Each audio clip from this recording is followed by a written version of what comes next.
Continuación del Santo Evangelio según San Mateo. En aquel tiempo dijo Jesús a las turbas esta parábola: es semejante el reino de los cielos a un hombre que sembró buena simiente en su campo.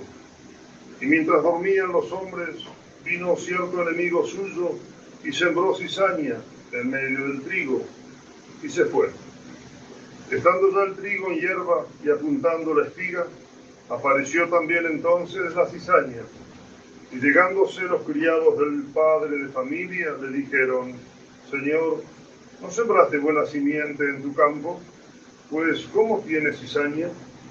Les contestó: algún enemigo mío ha hecho esto. Replicaron los criados: ¿quieres que vayamos a recogerla?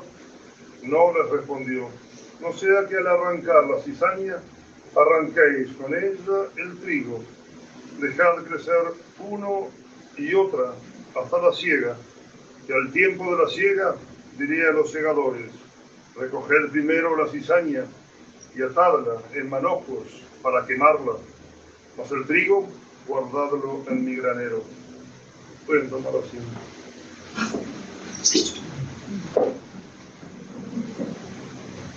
La epístola está tomada de la carta del apóstol San Pablo a los Colosenses. Hermanos, como escogidos que sois de Dios, santos y amados, revestidos de entrañas de misericordia, de benignidad, humildad, modestia, paciencia, sufríos unos a otros y perdonaos mutuamente, si alguno tiene queja contra otro. Así como el Señor os ha perdonado, así también hacedlo vosotros. Mas sobre todo esto, tened caridad, que es el vínculo de la perfección, y triunfe en vuestros corazones la paz de Cristo, a la que también fuisteis llamados para formar un solo cuerpo. Sed agradecidos. La palabra de Cristo more en vosotros abundantemente y con toda sabiduría. Enseñaos y amonestaos unos a otros con salmos, himnos y cánticos espirituales, y cantad de corazón a Dios dándole gracias. Cualquier cosa que hagáis, sea de palabra o de obra, hacedlo todo en el nombre de nuestro Señor Jesucristo, dando gracias a Dios Padre por medio de Jesucristo, Señor nuestro. En nombre del Padre, del Hijo y del Espíritu Santo. Amén. El 1 de noviembre festejábamos la fiesta de Todos los Santos y recordábamos a todos aquellos que están en el cielo. Teníamos en cuenta lo que se llama la Iglesia triunfante, aquellos que por gracia de Dios ya conquistaron el cielo y lo van a gozar por toda la eternidad.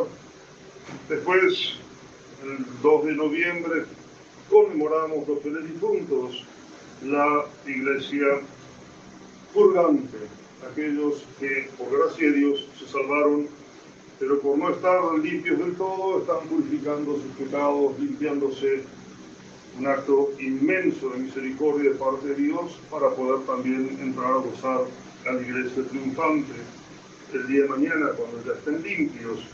La parábola de hoy nos habla de la Iglesia militante. La Iglesia militante, dice nuestro Señor, el reino de los cielos es semejante a un campo donde un hombre salió a sembrar y puso buena simiente, puso buena semilla, es decir, buen trigo para hacer una buena cosecha, pero cuando los peones dormían, vino el malo, el enemigo del hombre, y sembró la mala simiente. Por supuesto, nuestro Señor, cuando dice el reino de los cielos es semejante a, y cuenta esta parábola, está hablando de lo que es la tierra actualmente.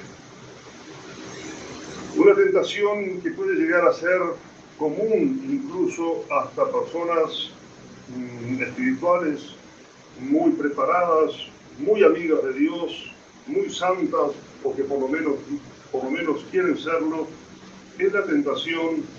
Yo como sacerdote la he escuchado más de una vez. ¿Por qué Dios permite el mal? Si Dios es todopoderoso, ¿por qué permite, cuando uno se entera de las desgracias o los males que existen en el mundo, Esto, por ejemplo, que está ocurriendo ahora de las matanzas de niños quizás inocentes, que no han hecho nada y están siendo explotados por las bombas y las granadas en esta guerra que todos sabemos. O eso porque lo conocemos por las noticias, pero cuántos males hay en el mundo que no se conocen, cosas totalmente desconocidas, perversos, que hacen sus daños a escondidas incluso de los mismos hombres.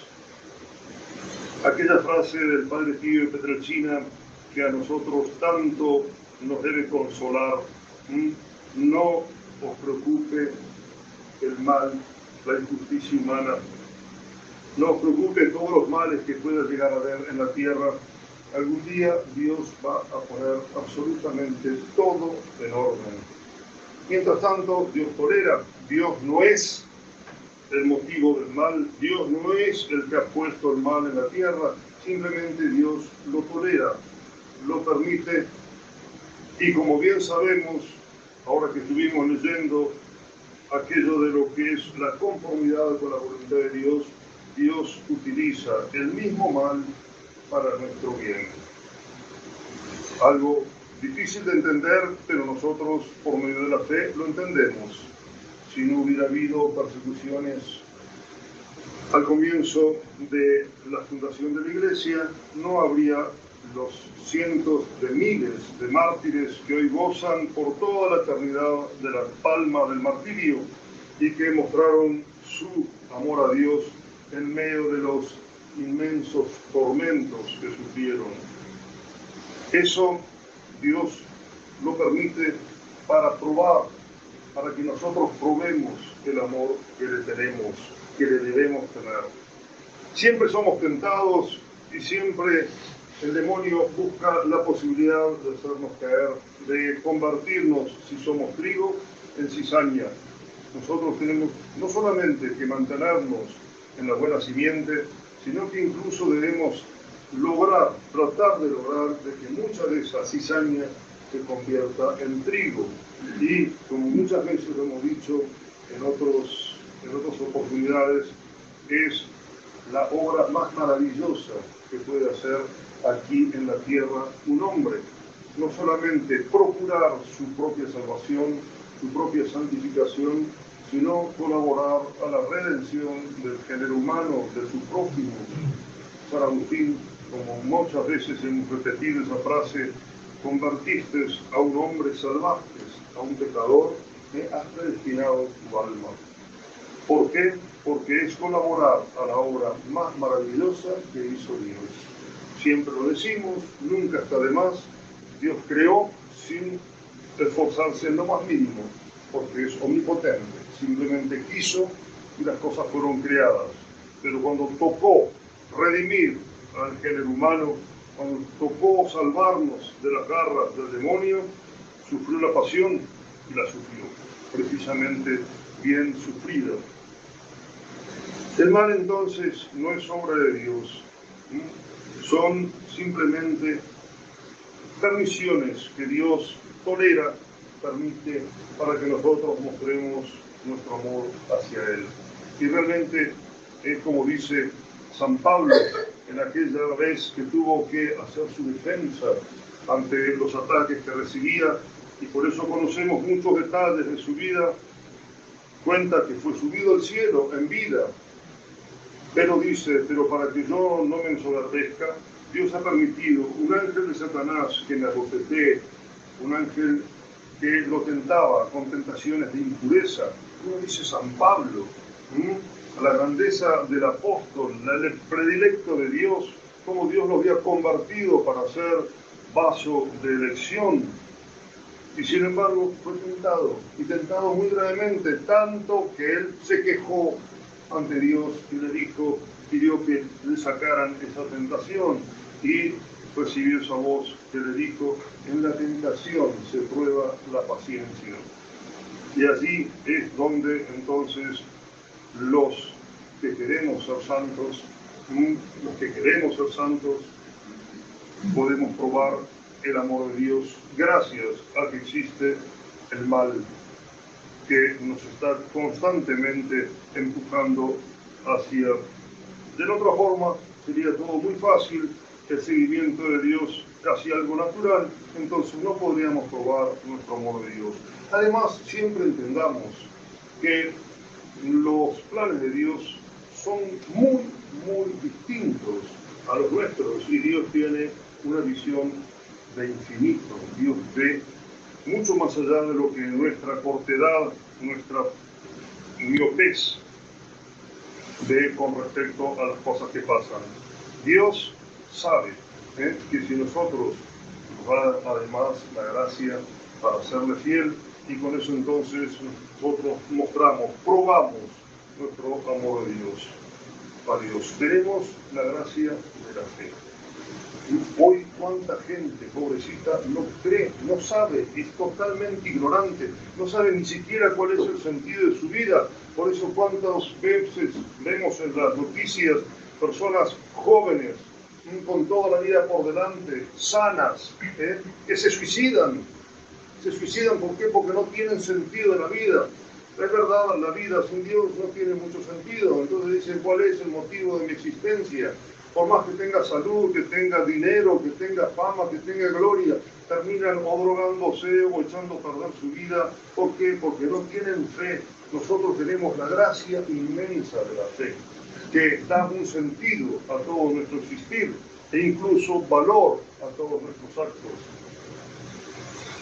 Dios permite que la cizaña crezca junto al trigo. Y cuando vinieron los peones y le dijeron, ¿quieres que recojamos la cizaña? No, déjenla crecer hasta el último día, que el día de la cosecha entonces se va a separar el trigo para guardarlo y la cizaña para quemarlo. Pero mientras tanto, fíjense, tenemos una Santa María Magdalena, que era cizaña, y hoy es una santa grandísima en el cielo, tan grande que dicen que tiene en el cielo la palma, la corona de la virginidad. Y nosotros sabemos que era una mujer pecadora. El mismo San Pablo, que era perseguidor de la iglesia, era cizaña, se convirtió en trigo. ¿Y qué trigo? Porque llegó a decir San Jerónimo que San Pablo hizo más que todos los otros apóstoles juntos. Y así podemos ir probando o comprobando en las historias de los santos cuántos que fueron cizaña se convirtieron en trigo y fueron grandísimos santos. Fíjense, si no se hubieran convertido estarían en el infierno, serían cizaña lista para quemar. Y nosotros tenemos la oportunidad de conocer esas historias para ejemplificar en nuestra propia vida y darnos cuenta de lo que es. Nunca, jamás cuestionar a Dios, porque existe esa tentación. ¿Por qué? ¿Por qué Dios permite que un niño inocente, por ejemplo, sufra los horrores de que nos enteramos a veces que se cometen en el mundo? Dios sabe por qué. Dios sabe por qué. Lo que nosotros sabemos también es que esa fe nos enseña que Dios va a poner todo, absolutamente todo, en su justo lugar, pero no ahora, sino al fin del mundo. Y allí va a dar a cada uno su premio o su castigo. Mientras tanto, nosotros tenemos que tratar de lograr que todos se salven. Hay una anécdota muy linda, creo que ya se las conté, de Santa Catalina de Siena en esas conversaciones que tenía con nuestro Señor. A veces es verdad, uno se indigna ante la perversidad de ciertos hombres, de los pecados de otro hombre, y exige de alguna forma el castigo de parte de Dios, pero nunca podemos desear el infierno a nadie, ni al más grande pecador. Y Santa Catalina le llega a decir a nuestro Señor, Señor, tengo algo que pedirte, una gracia muy grande. Y el Señor le dice, pídemela, si está en mí lo podré, te la conseguiré.